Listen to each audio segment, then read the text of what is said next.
Bom dia, Celi. Tá me ouvindo aí?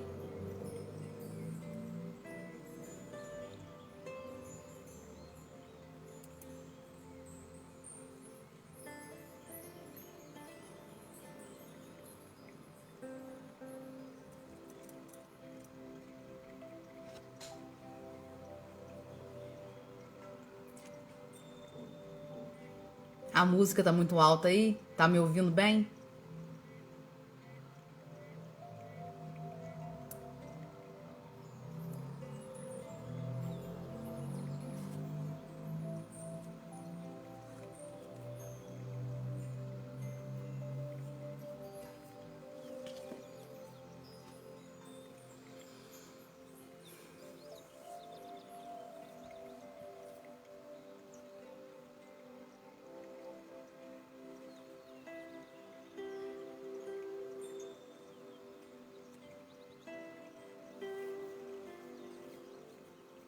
Bom dia.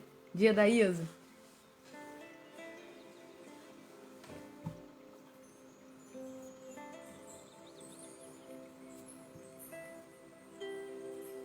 Obrigada. Então vamos começar. Nós vamos começar com a leitura de uma mensagem de Emmanuel que está no livro Palavra de Vida Eterna, capítulo 7, cujo título é Melhorar para Progredir. E é que deu 5 talentos, e a outro 2, e a outro 1, a cada um segundo a sua capacidade. Jesus, Mateus 22:15. Melhorar para progredir, eis a senha da evolução. Passa o rio dos dons divinos em todos os continentes da vida. Contudo, cada ser lhe recolhe as águas segundo o recipiente de que se faz portador. Não te percas desse modo na alimentação indébita.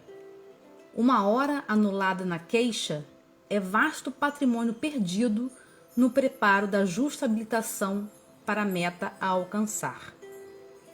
Se te afeiçoas, assim, aos ideais de aprimoramento e progresso, não te afastes do trabalho que renova, do estudo que aperfeiçoa, do perdão que ilumina, do sacrifício que enobrece e da bondade que santifica.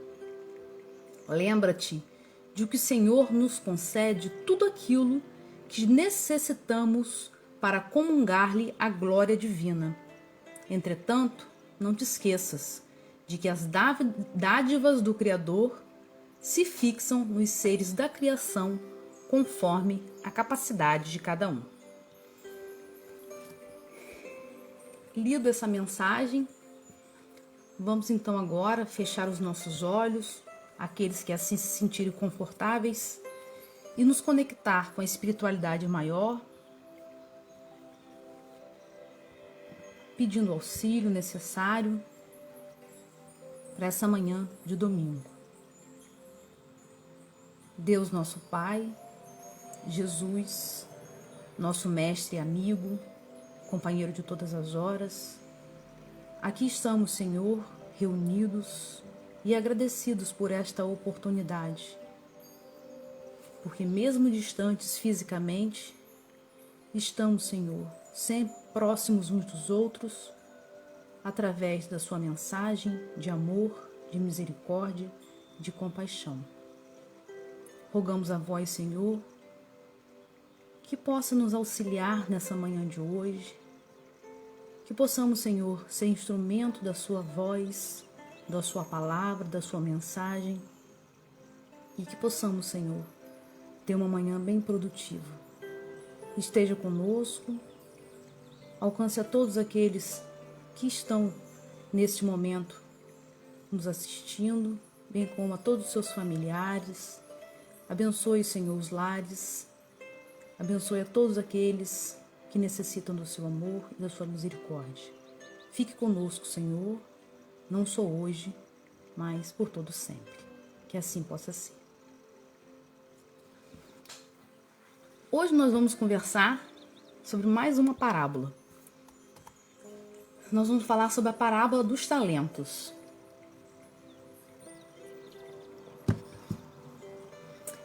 Nós sabemos que o processo educacional na época do Cristo se dava de forma oral, né? Através das inúmeras conversações, dos diálogos, porque era de costume do povo hebreu utilizar-se de parábolas, de salmos, de poesias, para melhor explicar e eternizar na memória e nos corações a mensagem que eles queriam passar. E Jesus, então, elaborava suas peças pedagógicas, as parábolas, né, que vem do grego, que vem do grego parole, que significa comparar, né, utilizando, então, situações do cotidiano das pessoas para as quais ele falava, que eram pessoas de hábitos simples, né, pescadores, pastores, agricultores. Então, ele se utilizava das situações do cotidiano dessas pessoas para trazer o ensinamento, o seu ensinamento, né, de grande informação moral, espiritual, né, e que naturalmente as pessoas ali não estavam indo em condições de compreender a amplitude de tudo aquilo que ele falava. Então ele trazia nessa linguagem metafórica essas informações implícitas, até porque tinha necessidade de assim o ser, para que pudesse ultrapassar os séculos, os milênios, sem que fossem deturpadas pelos os que dominavam, né, que dominaram ao longo da história. Então, em Mateus capítulo 13, tem a seguinte passagem: E acercando-se deles, os discípulos disseram-lhe: Por que lhe fala por parábolas?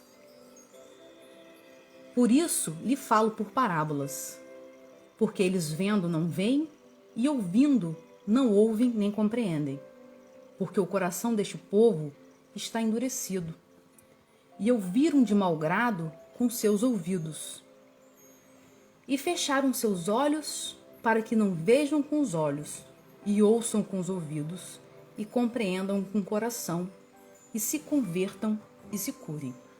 Ou seja, os corações daquelas pessoas, né, daquela época que conviveram com Cristo, ainda não estavam preparados para entender a magnitude da mensagem do Cristo. Então, esses corações ainda precisavam ser muito trabalhados para que eles pudessem ter condições de ouvir e compreender. E ele estava trazendo uma luz, né, um farol para iluminar a humanidade. E toda luz que de fato, né, quer iluminar, ela não pode ofuscar, ela não pode queimar, né? Então o Cristo trazia essa informação de forma velada para que não humilhasse, não constrangesse as pessoas que ouviam, porque era uma mensagem de teor altamente revolucionário para aquela população daquela época, que ainda estão presos, né, à violência, né, tão presos à matéria, que não tinham condições de compreender, né? Como ainda hoje, tantos ainda não têm condições de compreender, né, e de praticar os ensinamentos do Cristo. Então, essa era dada a evolução das pessoas daquele período, né?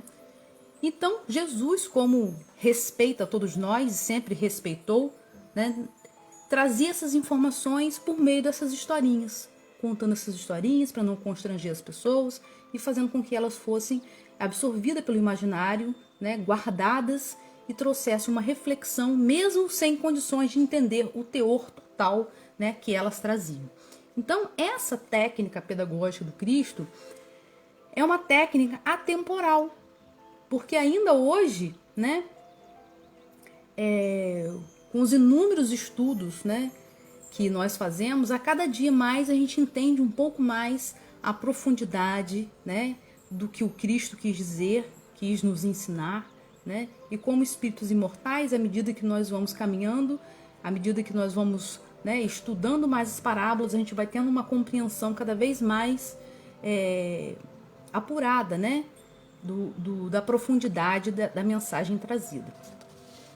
No Livro dos Espíritos, na questão 627, Kardec pergunta aos espíritos o seguinte: uma vez que Jesus ensinou as verdadeiras leis de Deus, qual a utilidade do ensino que os espíritos dão? Terão que nos ensinar mais alguma coisa? Resposta: Jesus empregava a miúde na sua linguagem alegórica e alegorias e parábolas, porque falava de conformidade com os tempos e os lugares.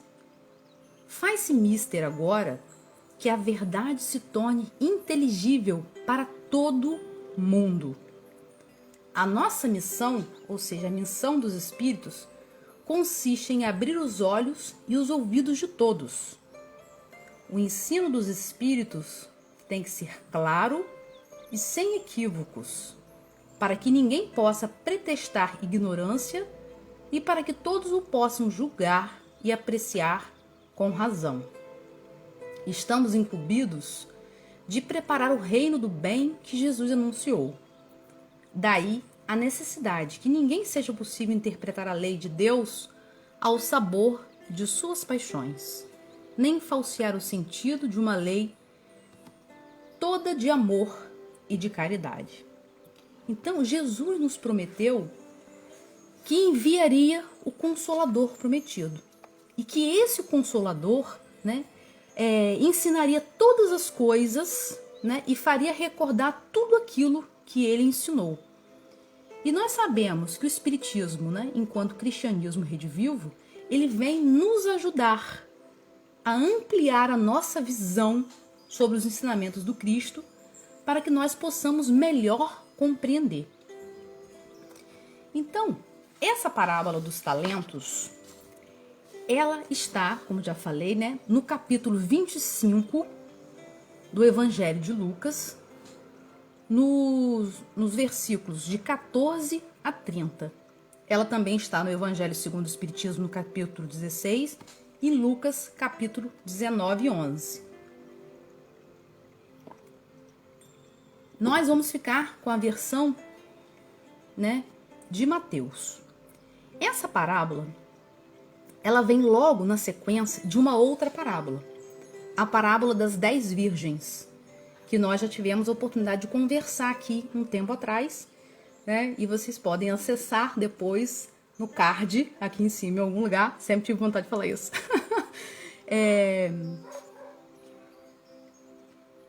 Porque essa parábola das 10 virgens, né, ela vem antes da parábola dos talentos.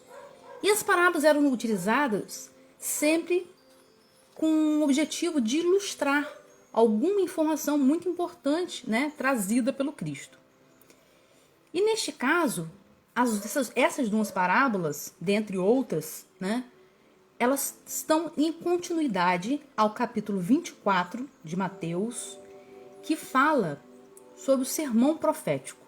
O sermão profético, nós, enquanto espíritas, já temos condições de entendê-lo como aquela advertência do Cristo para o final dos tempos, né? Ao final, né, de ciclos evolutivos da Terra, ou seja, para os períodos de transição que a Terra passará de um ciclo evolutivo para outro, e no caso agora, né, de provas e expiações para regeneração.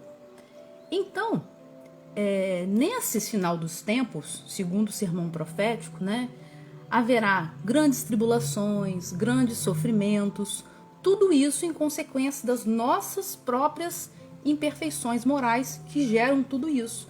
E é que a gente vê o tempo todo na nossa sociedade aí, né? Uma quantidade infinita de tribulações, de situações de sofrimento, né, etc, etc, etc. Então essas são as duas últimas parábolas antes da crucificação do Cristo. A que nós vamos ver hoje foi a última, segundo o Evangelho de Mateus. Então, essa parábola das 10 virgens, apenas fazendo um resumo, né, para a gente poder seguir.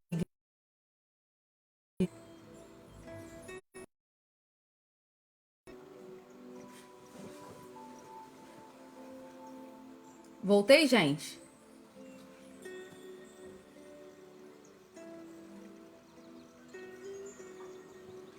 Oi, voltei ou não?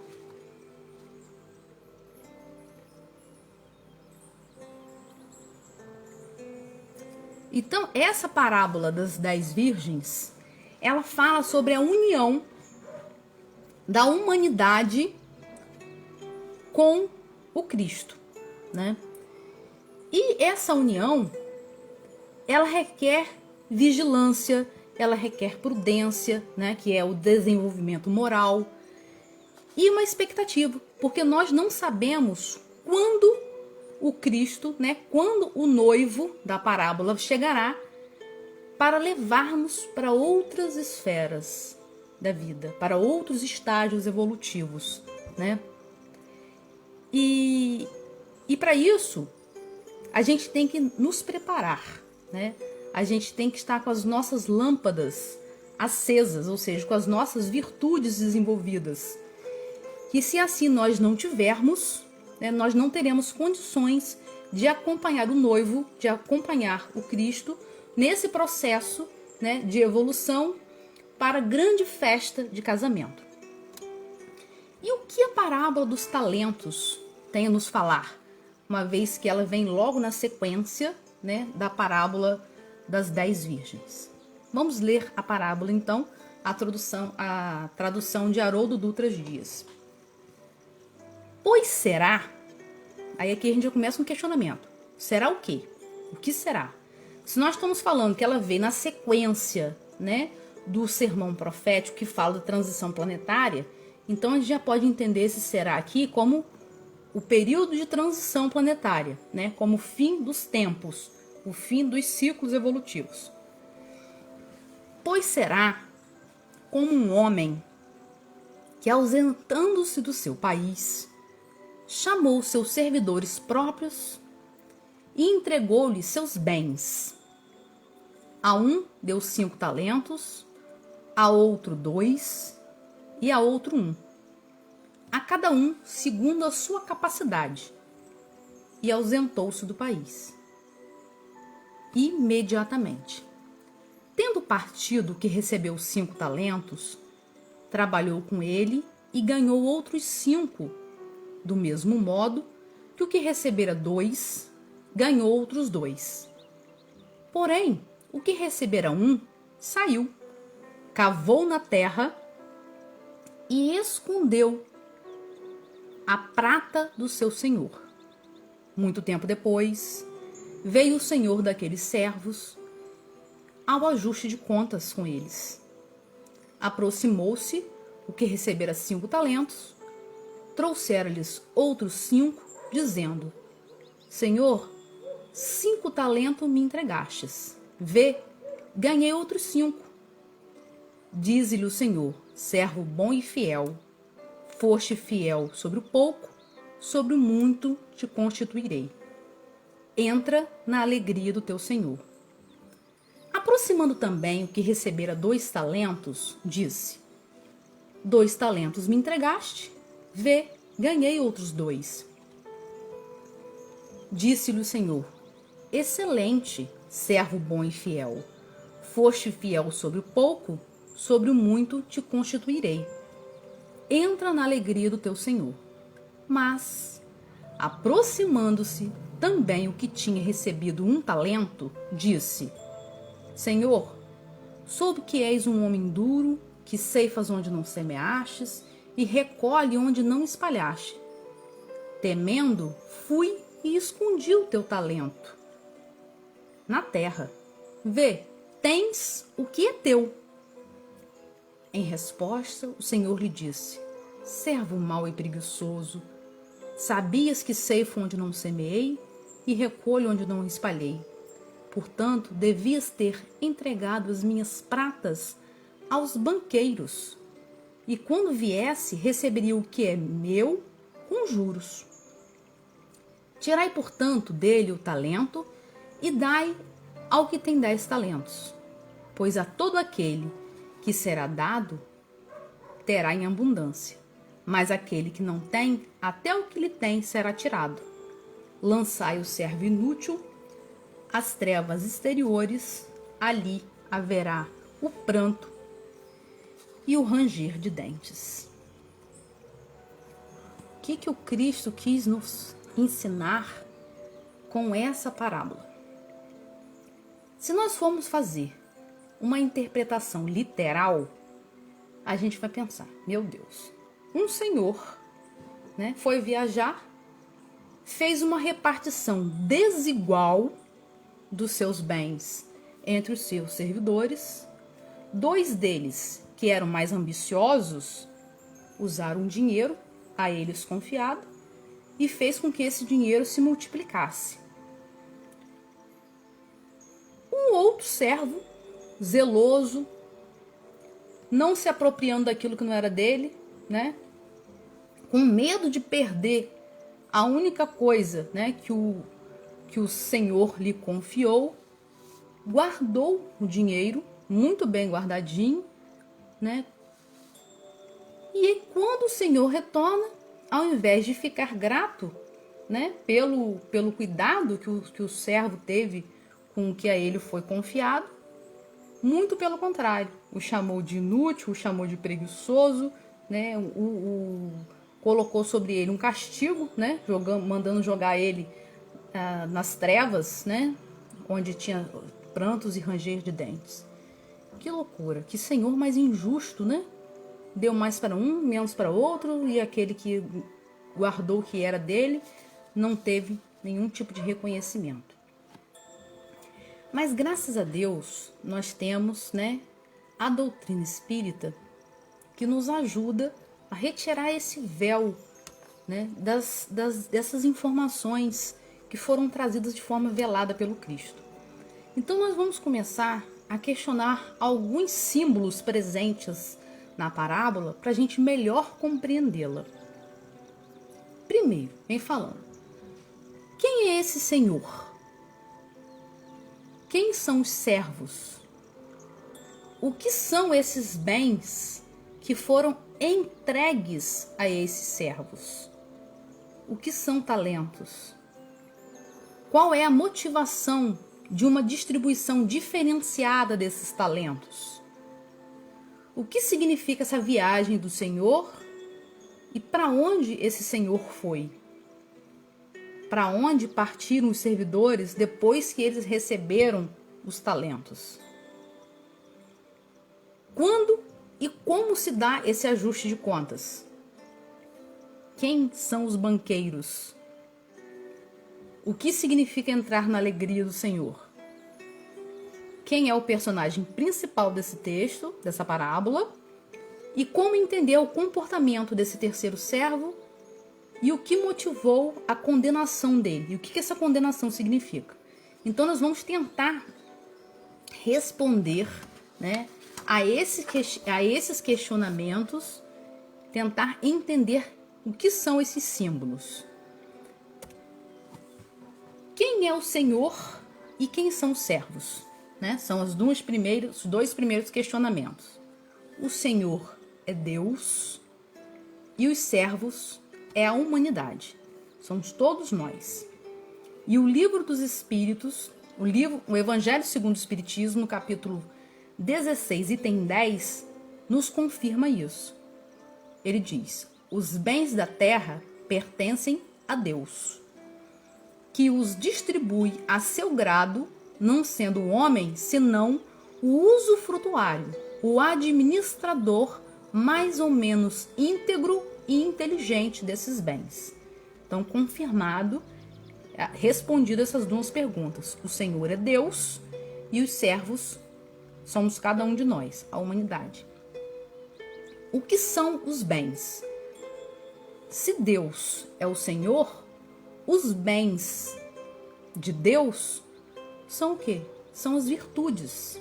São as virtudes morais. É a bondade, é a justiça, é o amor, é a compaixão e todas essas outras virtudes né, que nós conhecemos. O que significa essa viagem do Senhor? Para onde esse Senhor foi? Quando Deus, né, nos dá essas virtudes morais, quando o Senhor deu esses bens, essas virtudes, ele saiu, ele se afastou, ele foi viajar. É justamente o que Deus faz com cada um de nós, né? Ele se afasta para que nós possamos agir com esses bens adquiridos de forma livre. Então ele se afasta para que a gente possa utilizar o nosso livre-arbítrio nas situações, né, com as quais a gente precisa nos deparar. Para onde partiram esses servidores quando receberam os talentos?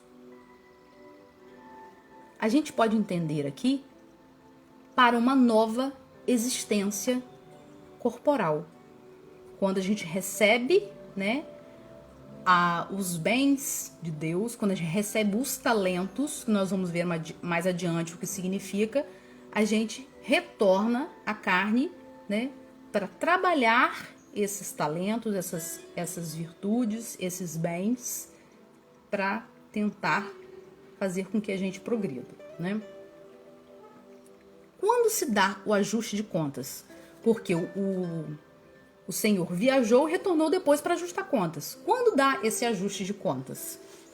A gente pode entender também que esse ajuste de contas dá quando, já despido da matéria, o espírito na erraticidade, né, se reúne, né, com os que são designados para isso, para fazer a avaliação, analisar, né, prestar contas, analisar como foi a sua encarnação, né, quais foram as conquistas, quais são as suas necessidades, fazer essa avaliação para um novo planejamento reencarnatório, ou em se tratando de processo de final de ciclos, né, de mudanças de ciclos do planeta, a avaliação, essa análise, esse ajuste de contas no sentido de quem irá para um mundo melhor de regeneração e quem permanecerá no mundo de provas e expiações. Ok? Vamos continuar então tentando interpretar esses símbolos. E o que significa entrar nessa alegria do Senhor, né? Aqueles que apresentavam, né, um progresso em termos das virtudes e dos talentos recebidos, que o Senhor falava: servo fiel, né? Entra na alegria do Senhor. O que significa se entrar na alegria do Senhor? É ser reconhecido como virtuoso, como aquele que soube fazer um bom uso do que lhe foi confiado, né? É entrar em comunhão espiritual com Deus e galgar mais algum degrau na escala evolutiva. E quem são os banqueiros? Que quando o servo que não tinha multiplicado, aquele que tinha enterrado o talento, né, o entregou apenas da mesma forma que recebeu, o que o Senhor falou? Servo mau.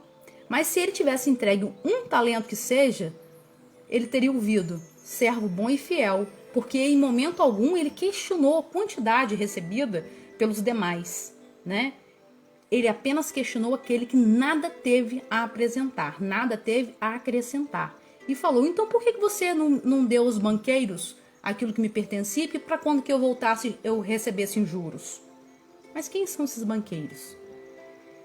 Os banqueiros a gente pode interpretar como aquelas pessoas as quais nós conseguimos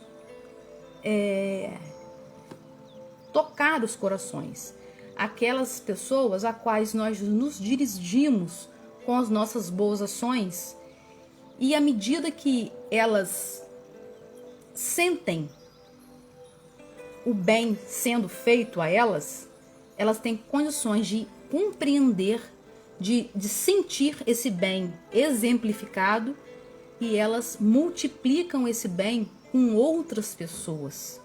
Por exemplo, quando eu perdoo alguém e essa pessoa faz uma análise, né? Eu nem merecia ser perdoado, ah, que bom que fulano me perdoou. Ela consegue, né, refletir sobre isso e, consequentemente, ela começa a ter essa postura com outras pessoas. Então, essa virtude do perdão, ela vai sendo multiplicada.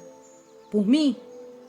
Não, pelos banqueiros, por aquelas pessoas em quem eu depositei o perdão. Então, os banqueiros, aquelas pessoas que nós conseguimos atingir no sentido positivo, né?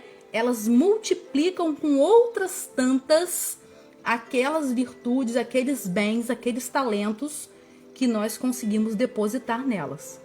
Quer dizer, a gente já vai clareando um pouco, né, a mensagem que o Cristo nos trouxe. E o que são os talentos? Os talentos, na época do Cristo, muita gente fala como se fosse moeda, né? Mas o talento era uma unidade de massa que era usada para designar uma quantidade de ouro ou uma quantidade de prata. E um talento, naquela época, ele valia 6.000 denários, que era o dinheiro utilizado na época. Um denário, ele era uma moedinha de prata de 4 gramas e ela equivalia ao pagamento de um dia de trabalho de um trabalhador qualquer, né? Então, Jesus usa essa comparação, essa quantificação em dinheiro, mas nós sabemos que ele não está falando em algo material, né? Ele está utilizando isso como uma forma das pessoas compreenderem o valor das coisas, né? E a gente pode entender, né, como os talentos, como os infinitos recursos, não materiais, tão somente, né, mas os infinitos recursos espirituais, divinos, que a cada um de nós é concedido. Todas as potencialidades, todas as habilidades, tudo aquilo que nós recebemos ao reencarnar, né? E que Deus nos disponibiliza para que a gente possa desenvolver e empregar esses talentos, essas potencialidades em benefício de nós mesmos e em benefício do próximo. E isso faz com que a gente possa, né, progredir espiritualmente. Aí, quando a gente faz essa reflexão a respeito, né, dos talentos, a gente lembra de qual é o objetivo da reencarnação, né, que é o melhoramento próprio e o auxílio do melhoramento da humanidade, né? Então, o talento é tudo aquilo que nós conseguimos levar para outro mundo. Não é nada que a gente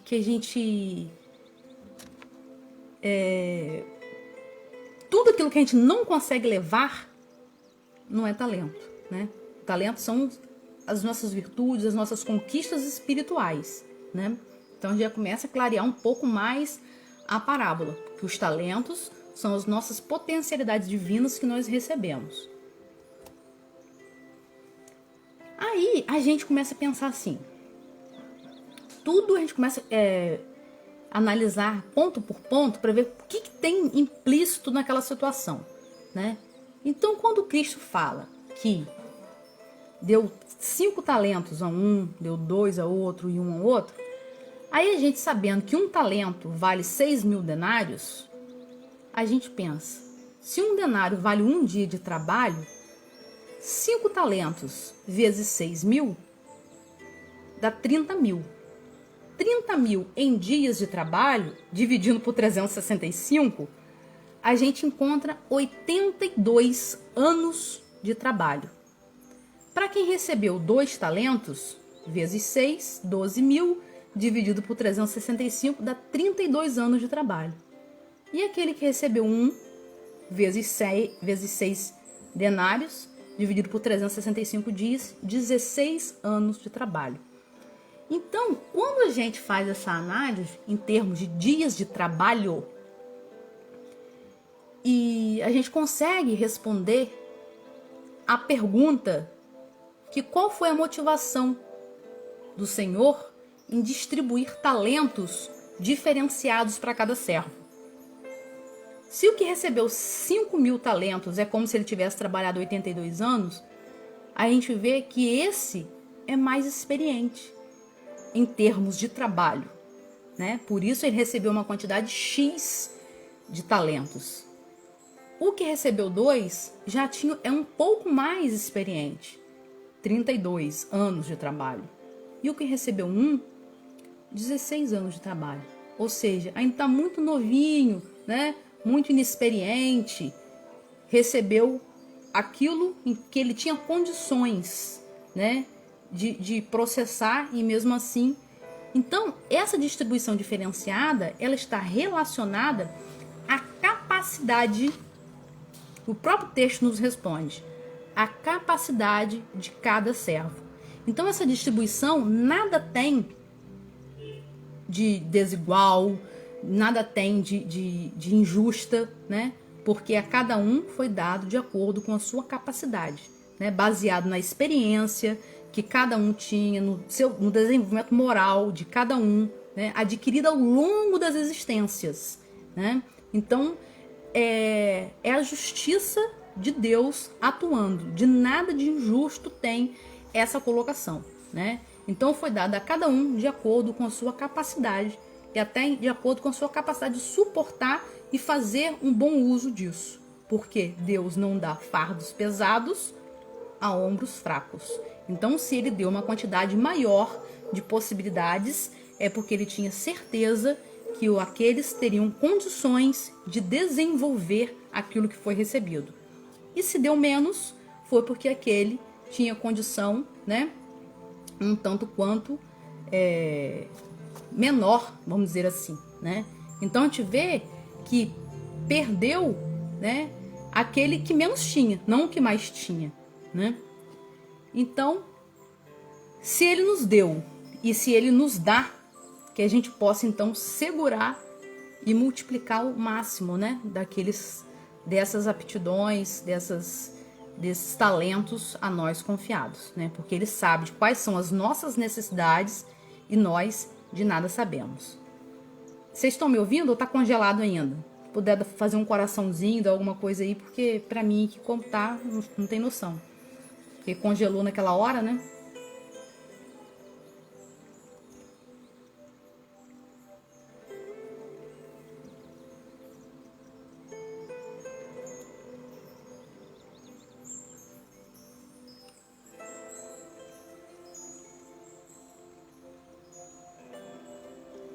Alguém?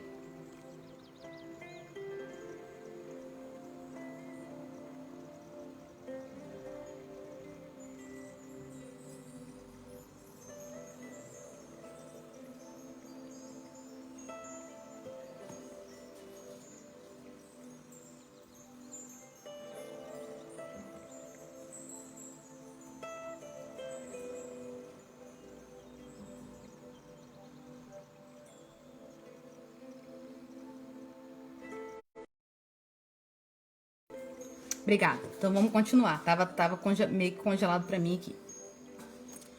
Então Deus sabe de todas as nossas necessidades, né? E a questão 804 do Livro dos Espíritos diz o seguinte. Kardec pergunta: por que não outorgou Deus as mesmas aptidões a todos os homens? E a resposta é: a diferença entre eles está na diversidade dos graus da experiência alcançada e da vontade com que obram. Vontade, que é o livre-arbítrio. Daí o se aperfeiçoarem uns mais rapidamente do que outros, o que lhes dá aptidão diversas. Necessária é a variedade de aptidões a fim de que cada um possa concorrer para a execução dos desígnios da providência, no limite do desenvolvimento das suas forças físicas, né? Então, a desigualdade suposta que a gente poderia imaginar quando a gente lê a parábola logo assim de pronto, né? De nada tem de desigualdade nem de injustiça. Na realidade, o que existe é uma diversidade de graus evolutivos, diversidades que graças a Deus existe, né? Até para ter os contrapontos, né? Uns podendo desenvolver determinadas coisas e completando outros que já têm desenvolvido, os outros que já têm desenvolvido outras coisas, auxiliando aqueles que ainda têm a desenvolver, né? Então, cada um com as suas conquistas, cada um com as suas aptidões, né? Uns mais depressa, outros mais devagar. E Deus, como amor e misericórdia, nos ama indistintivamente, é paciente com cada um de nós, nos acolhe, né? E nos ama, né? Sem restrições, e nos dá sempre novas oportunidades, né? O livro Parábolas Evangélicas, no roteiro 3, nos fala o seguinte: o servidor que receberam os talentos representam 3 diferentes categorias evolutivas de espíritos. Os que receberam 5 são espíritos mais experientes e vividos, que reencarnam para missões de repercussão social. Os que receberam 2 são destinados a tarefas mais restritas de âmbito familiar. E o que recebeu 1 não tem outra responsabilidade senão a de promover o progresso espiritual de si mesmo, a aquisição de virtudes que lhe faltam. Então, quando a gente faz aquela análise da quantidade de talentos com quantidade de dias trabalhados, né, a gente vê que aquele que tinha 82, ele multiplicou, né, e foi para 164. Né? Ou seja, era mais experiente e ganhou ainda mais experiência em termos espirituais. Né? O de 2, né, 38, multiplicou, foi para 74. Né? E o de 1 ficou com 16 e 16 mesmo. Então, em termos, né, de evolução, a gente vê que aqueles que tinham mais condições conseguiram investir melhor e se desenvolver mais. E aquele que tinha menos ainda, tão inexperiente, né, ou se estagnou, né, ou o progresso é tão pequeno, tão insignificante, né, que não consegue, né, ter muito o que apresentar, né, na hora do ajuste de contas. Então, a justiça de Deus, né, tá aí, né, e dá a cada um aquilo que é seu. E quando fala desse progresso individual desse sujeito que menos recebeu, é que como ele pode atender a um maior número se ele não deu conta dele mesmo, né? Então, que virtudes são essas que faltam nesse indivíduo, né? Nós vamos lá na frente tentar entender. E o livro Luz Acima, Irmão X, nos traz uma releitura, vamos dizer assim, né, dessa parábola, cujo o título do capítulo 33 é o seguinte: Lembrando a parábola. Ao enviar 3 servos de confiança para servi-lo em propriedade distante, onde outros milhares de trabalhadores em diversos graus da virtude e da sabedoria lavravam a terra em louvor de sua grandeza divina, o Supremo Senhor chamou a sua presença e distribuiu com eles preciosos dons. Afagado o primeiro, entregou 5 talentos, notificando: Conduze contigo estes tesouros da alegria e da prosperidade. São eles a saúde, a riqueza, a habilidade, o discernimento e a autoridade. Multiplica-os onde fores, em benefício dos meus filhos e dos teus irmãos, que em situação inferior à tua, avergados ao solo do planeta que levará as minhas bênçãos, se esforçam mais intensamente.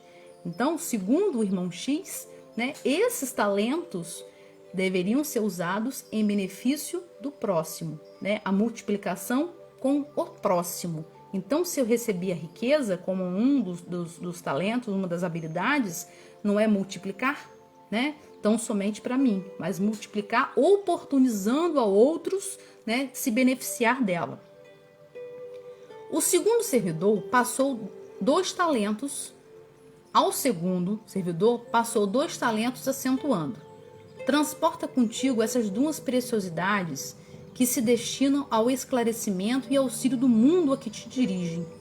São ambos a inteligência e o poder. Este patrimônio respeitável a minhas construções eternas. O terceiro confiou apenas um talento, aclarando o cuidadoso: apossa-te desta lâmpada sublime e segue. É a dor, o dom celeste da iluminação espiritual. Acenda em teu campo de trabalho em favor de si mesmo e dos seus semelhantes. Seus raios abrem acesso ao tabernáculo divino. E seguida fixou os 3 colaboradores que partiram e explicou: aguardá-los-ei de regresso para as contas. O tempo correu célere e veio o dia em que o mensageiro voltara ao pátrio lar. O soberano estava esperando no pórtico, esperançoso e feliz. Fim das saudações usuais, o primeiro enviado adiantou-se e entregou-lhe 10 talentos, relacionando: Senhor, eis tuas dádivas multiplicadas. Deste-me 5 e restituo-os em dobro. Respeitando a saúde, adquiri o tempo. Espalhando a riqueza, aliciei a gratidão. Usando a habilidade, recebi a estima. Movimentando o discernimento, conquistei o equilíbrio. E distribuindo a autoridade em teu nome, ganhei a ordem. O teu plano de júbilo e evolução foi executado. Então, quando a gente vê aqui que o terceiro servo, o segundo, né, o irmão X, houvera recebido a dor, nós logo pensamos em dor física, né, dor do corpo físico. Mas a gente pode entender essa dor também como qualquer desafio que a gente recebe no nosso campo íntimo, né? Como uma prova, como uma expiação, como uma dificuldade qualquer, né?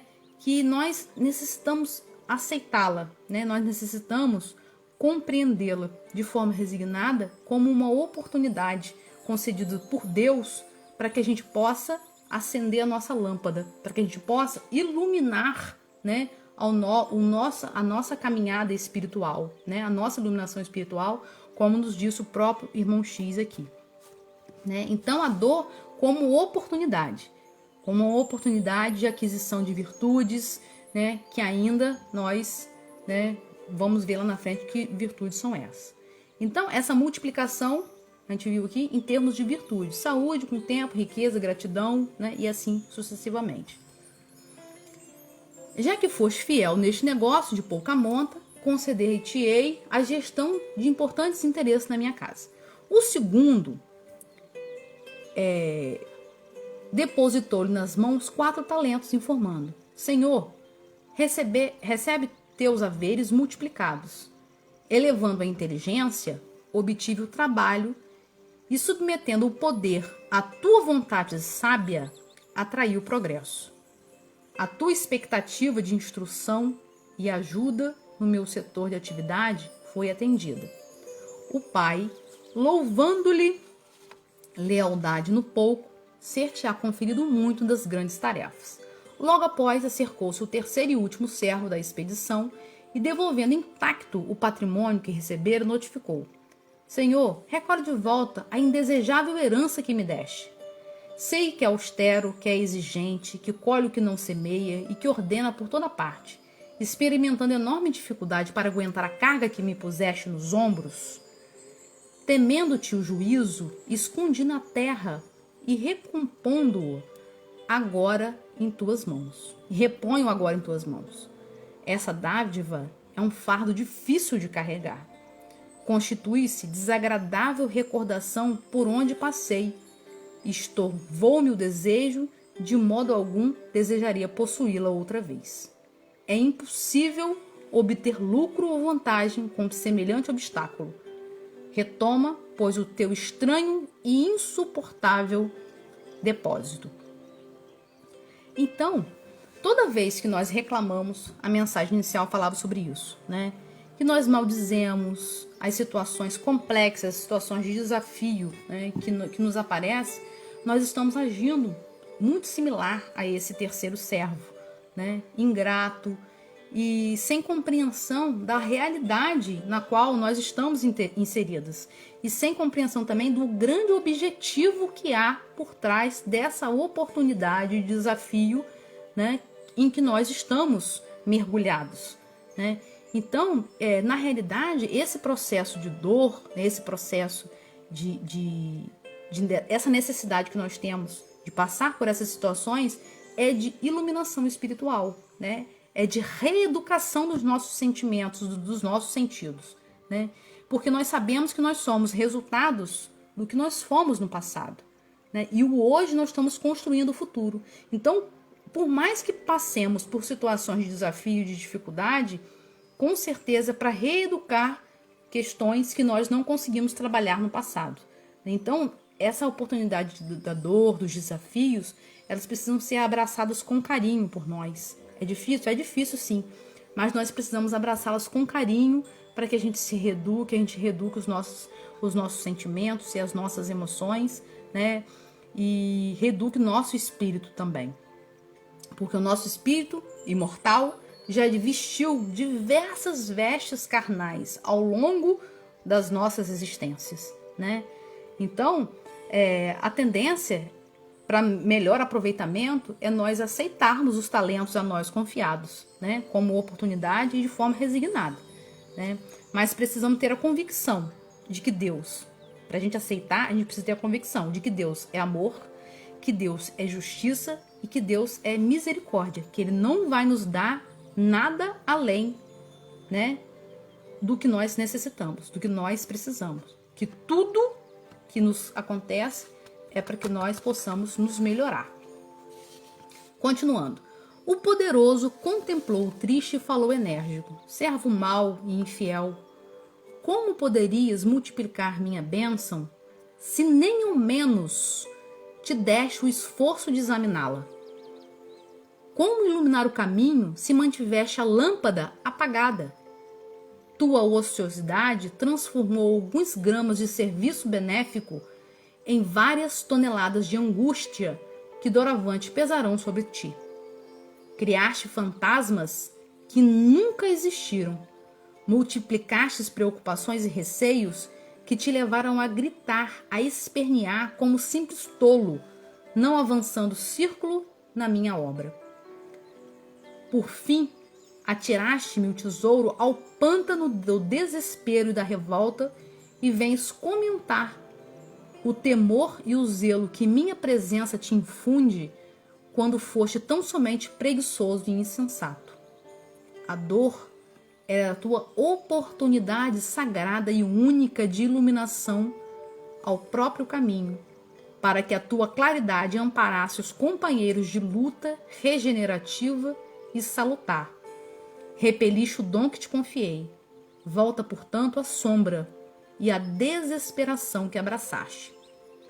E o servo, que se perdera pela imprevidência e pela inconformação, somente entendeu o sublime valor da lâmpada do sofrimento quando se viu sozinho e desamparado nas trevas exteriores. Então, toda vez que a gente vê o obstáculo, a dificuldade, de forma negativa, de forma pessimista, reclamando de tudo, culpando os outros pelas nossas desditas, né? Tentando justificar, né, sempre a nossa inércia como a culpa do outro. Ah, não fiz isso porque fulano não deixou. Ah, não fiz isso porque, né, sempre tendo uma desculpa para não ter aproveitado as oportunidades dos talentos, das aptidões a nós confiadas, né? A gente já está falhando, né?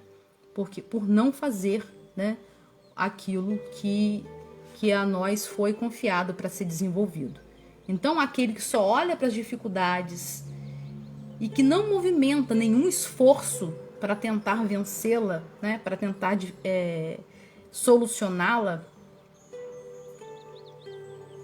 e se vê como sofredor, como eu sou vítima, como tudo para mim é mais difícil, como eu sou injustiçado, né? E que não vê nada além do seu umbigo, não vê que outras tantas situações difíceis existem e outros tantos irmãos estão passando, né? Que fica concentrado só em si, como no caso desse terceiro, que não conseguiu desenvolver essa habilidade, no caso que o irmão X trouxe, né, como a dor, a gente vê aí muito claro sendo descortinado pra gente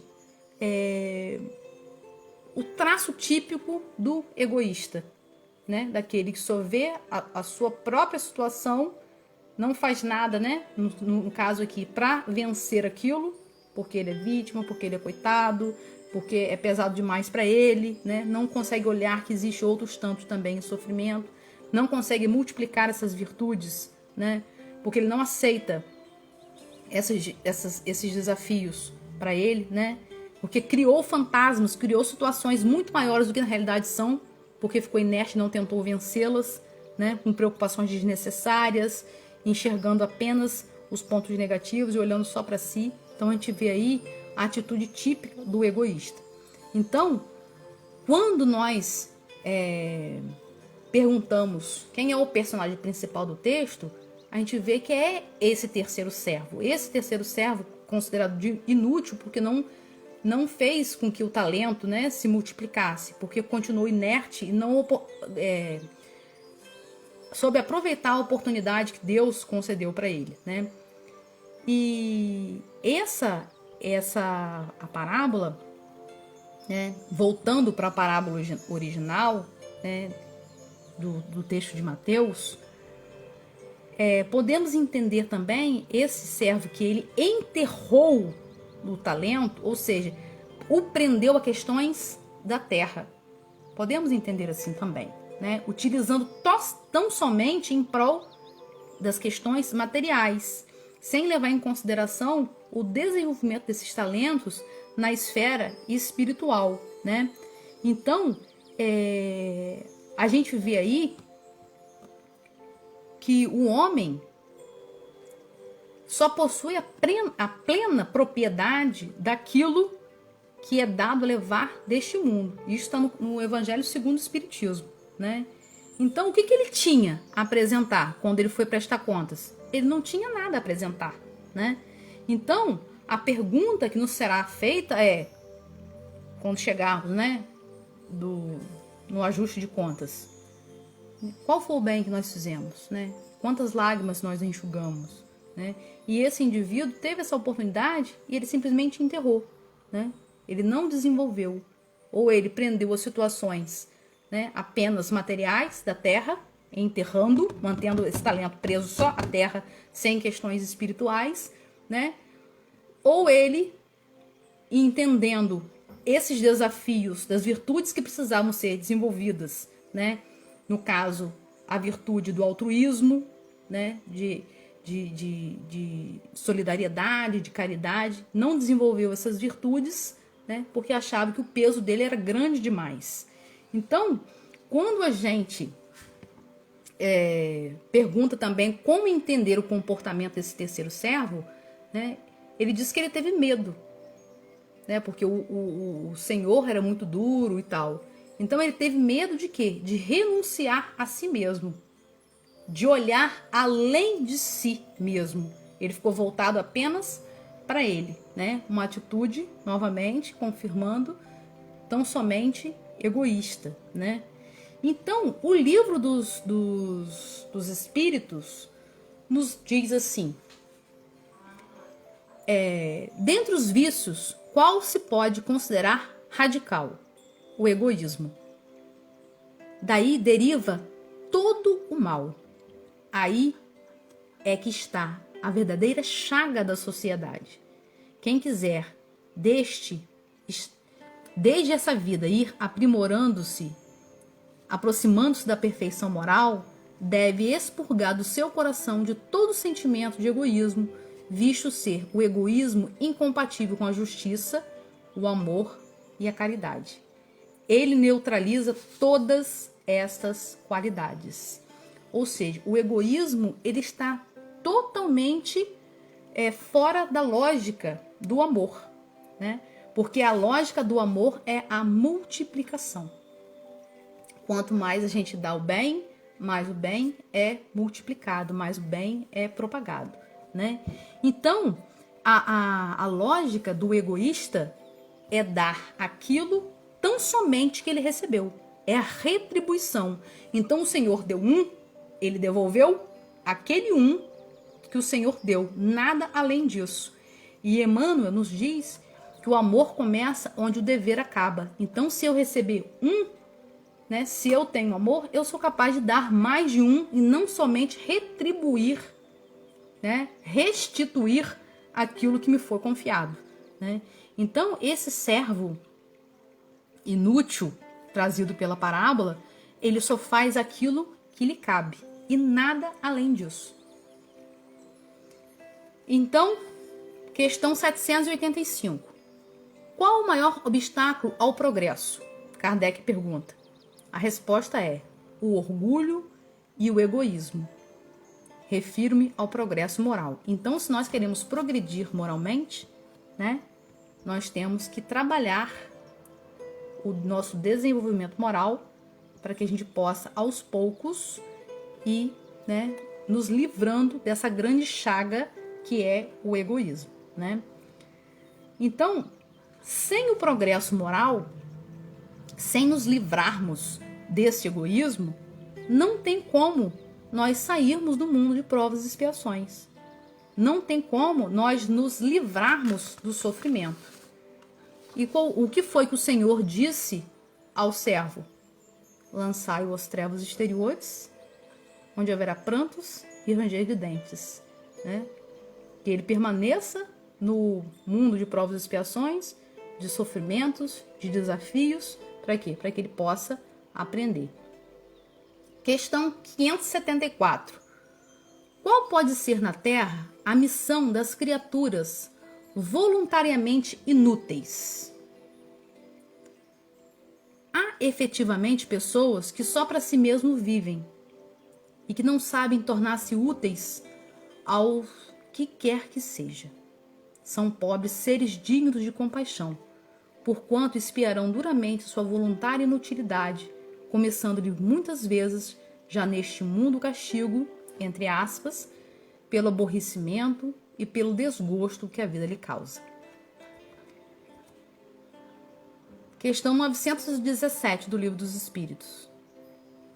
Em face do atual extravasamento do egoísmo, grande virtude é verdadeiramente necessária para que alguém renuncie à sua personalidade em proveito dos outros, que de ordinário absolutamente não lhe agradecem.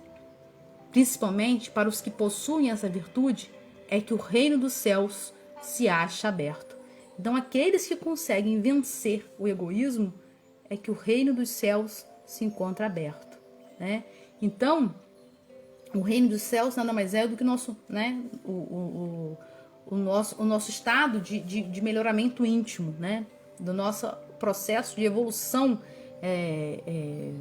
individual, né, que acontece dentro dos nossos corações. Então, quando diz que quem tem essas virtudes envolvidas que conseguem exterminar o egoísmo, é que o reino dos céus, né, é que a comunhão com Deus vai se estabelecer. Mais uma vez, a questão 917, confirmando, né, o que o Senhor falou com o servo inútil, que lançou as trevas exteriores e que lá haveria prantos e ranger de dentes. Então, só vai para as trevas exteriores aquele que não tem iluminação. Porque se tiver iluminação, quando ele chegar no exterior, ele vai iluminar o exterior. Então, se vai para as trevas exteriores, é porque o seu interior também se encontra no escuro, né? Então, mais uma vez, né, reforçando a compreensão da parábola. O que motiva a condenação desse terceiro servo? Nós já respondemos também, né? E o que ela significa? O livro O Evangelho segundo o Espiritismo, no capítulo 16, 13, diz o seguinte: o mau uso consiste em os aplicar exclusivamente na sua satisfação pessoal. Aplicar os talentos apenas na sua satisfação pessoal. Né? Atitude do egoísta. E o bom uso, ao contrário, todas as vezes que ele resulta em um bem qualquer para outrem. Então, o bom uso, quando é feito para outrem, há a possibilidade da multiplicação. E o mau uso, quando é utilizado apenas em benefício próprio, não há a multiplicação, porque nós não estamos alcançando quem? Os banqueiros. E o que ela significa, né, essa condenação? Que esse servo inútil, ele terá que reprogramar o seu processo de reeducação, ele terá que revestir um novo corpo de carne, com novas provas, com novas expiações, para tentar otimizar esse processo evolutivo, né, que será num mundo compatível ao grau evolutivo que ele está. Então, se ele ainda está preso ao egoísmo, ele ainda necessita de um mundo de provas e expiações. E como nós estamos falando de transição, que é uma parábola que veio, né, após um sermão que fala sobre a transição, esse indivíduo não tem condições de acompanhar a transição do planeta, né? Ele não tem condição ainda de acompanhar sair desse processo de fechamento de ciclo evolutivo, de provas e expiações, e galgar um mundo de regeneração, né? Então, se nós fôssemos muito atrevidamente, vamos dizer assim, fazer uma releitura da parábola, a gente poderia fazê-la da seguinte forma: o processo de transição planetária, o encerramento de um ciclo evolutivo, será Deus chamando a humanidade e concedendo virtudes, aptidões, potencialidades, de acordo com o nível evolutivo de cada um. Para que, fazendo o uso adequado dessas, eles possam progredir espiritualmente. Feito isso, Deus se afasta para que a humanidade possa fazer o uso das potencialidades recebidas com seu livre-arbítrio. Os que receberam 5 e 2 talentos compreenderam a oportunidade recebida por já ter mais experiência, usaram-na com bom senso, responsabilidade, dedicação e trabalharam bastante para fazê-las crescer. Multiplicaram à medida que beneficiaram ao próximo, que aprenderam virtudes pelo exemplo e assim utilizaram com outras pessoas. Só um parênteses, quando a gente fala que alcançou ao próximo, que beneficiou o próximo, vamos deixar de pensar apenas em benefício material, em benefício financeiro, né? Vamos pensar em outros tantos benefícios, uma escuta, né? Um abraço, um acolhimento, um sorriso, um bom dia, vai dar tudo certo, né? Tudo isso é uma forma de estar beneficiando o outro, né? Não é só assinar um cheque. Eu ouvi uma frase muito interessante: assina um cheque e passa borracha na consciência. Não é bem assim. Então, nem tudo o dinheiro paga, nem tudo o dinheiro compra, né? Então, vamos pensar nesse benefício em termos gerais, né? Em termos do que realmente importa, né? Do acalentamento, do acolhimento do outro. Continuando, fazendo a releitura da parábola, interpretando a parábola, né? O que recebeu um talento, imaturo, imprevidente, ainda muito preso aos medos e com uma concepção apenas de dar o que recebeu tão somente, nada além disso, simplesmente ligou-se à terra, o recurso divino recebido, deixando-o enterrado nela, portanto, sem condições de oferir qualquer proveito que pudesse ser apresentado a Deus. Os 2 primeiros, quando se encontraram na erraticidade, com os auxiliares de Deus e Jesus para apresentar suas contas, para fazer a análise da sua encarnação e planejar outra, foram acolhidos com alegria e a eles foram reservado a passagem para um estado evolutivo melhor. Entrou na alegria do Senhor. No entanto, o terceiro, que não soube aproveitar a oportunidade concedida por Deus, usou na terra tão somente suas potencialidades, não alcançando outros corações de forma genuína, no que diz respeito a potencializar desenvolvimento de virtudes próprias e dos outros. Economizou nas boas ações, não teve nada a ser multiplicado. Dele foi tirado o que foi concedido a princípio. Podemos entender também que ele não teve oportunidade de escolher um planejamento de uma nova encarnação. E a ele foi designado pela misericórdia divina permanecer no mundo de provas e expiações, ou seja, não teve condições de seguir a evolução do planeta, tendo que reencarnar neste para se reeducar através do sofrimento, representados pelo pranto e o ranger de dentes, para que assim possa aproveitar a oportunidade de fato e para que haja a iluminação interna que dissipa as trevas exteriores na qual foi atraído pela sua própria omissão. Então, se o Cristo, quando falou do final dos tempos, né, quando falou do encerramento dos ciclos, jamais ele teria condições de falar sobre da forma, né, como nós estamos falando agora, né, que a gente vai desencarnar, a gente vai analisar o nosso período, né, das oportunidades que nós tivemos na carne, né, se nós temos condições de avançar, se não, nós não temos, porque hoje ainda tem pessoas que acham um absurdo falar que nós temos a oportunidade de voltarmos à carne, o mesmo espírito, né? Muitos ainda acham que ficam deitados, aguardando, né, o juízo final no céu, né, ou aqueles mal ainda inexperientes, né, no inferno. Então, como que a gente vai querer que isso fosse recebido, né, essa luz fosse trazida sem ofuscar os olhos e as mentes das pessoas daquela época? Então, trazia nesse linguajar, né, velado, subentendido, para que pudesse não agredir as pessoas, porque eles não teriam condições de entender e iam falar, é louco, que bobeira é essa? E hoje nós não teríamos, né, acesso a essas informações, que elas ficariam perdidas, né, ao longo da história, por ser considerada absurda. E para nós, de nada absurda tem, né? Então, vamos concluindo, né, porque o horário já está avançado. Então, que diante, né, da transição do planeta, que todos nós falamos com tanta...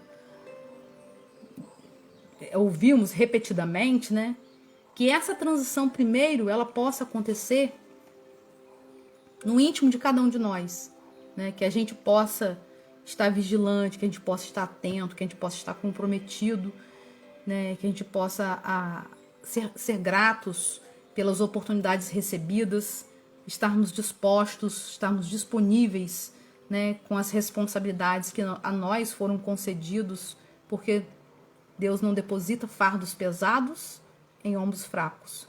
Então, se é nosso, não é para ninguém, é para nós mesmos, né? Nós daremos conta. Isso a gente tem que ter muito em mente isso. E que a gente possa, então, examinar as nossas consciências, a nossa consciência, né, para nós identificarmos que tipo de servo nós somos, né? Aqueles que conseguem multiplicar ou aquele que enterra o talento e que devolve na mesma medida que recebeu, tão somente, né? Que a gente possa aproveitar, né, a oportunidade. Eu acho que esse é o grande chamamento, o grande convite da parábola. Que a gente possa aproveitar as oportunidades daquilo que a nós foi confiado. Eu acho que é isso, né? Espero ter ajudado a esclarecer, né, um pouco, né, dessa parábola tão rica e tão bonita, que existem inúmeras outras coisas a serem faladas nela, né? E existem inúmeras outras interpretações, né? Cada um consegue dar a sua, né, o seu enfoque. Então vamos fechar os nossos olhos e agradecer a Deus. Deus, nosso Pai, Jesus, nosso mestre, amigo, companheiro de todas as horas, a toda a equipe espiritual da Casa de Caridade Maria Frank, a toda a equipe pedagógica, a toda a equipe responsável pelos estudos dessa casa. Agradecidos estamos, Senhor, pela oportunidade de estarmos aqui, pela reflexão de hoje, pelos ensinamentos do Cristo, pela codificação de Kardec. Rogamos a vós, Senhor,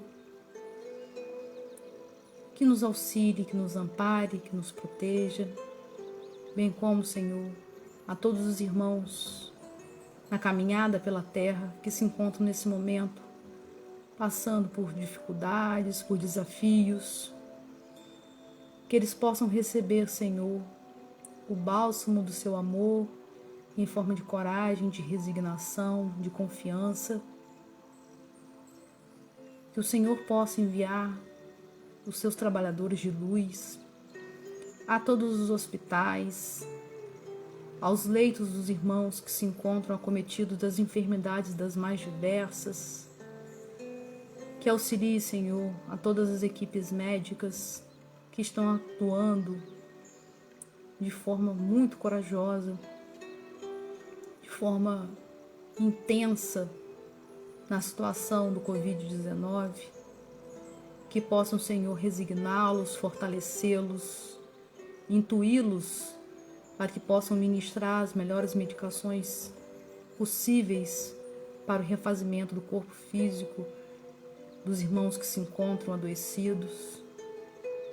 Ampare, Senhor, também os familiares que se encontram aflitos diante dessa doença, bem como, Senhor, aos irmãos que estão partindo da terra, regressando à verdadeira pátria neste momento. Que as equipes socorristas possam ampará-los, tranquilizá-los, que eles possam receber todo o acolhimento e amor necessário nesse momento. Rogamos a vós, Senhor, que tenhamos uma semana de muita paz, de muita luz, de bênçãos. Que a todos aqui, Senhor, neste momento, receba o seu carinho, o seu amor, bem como a todas as famílias aqui representadas. Fique conosco, Senhor, não só hoje, mas agora e por todo sempre. Que assim seja. Queridos, fiquem na paz e até a próxima.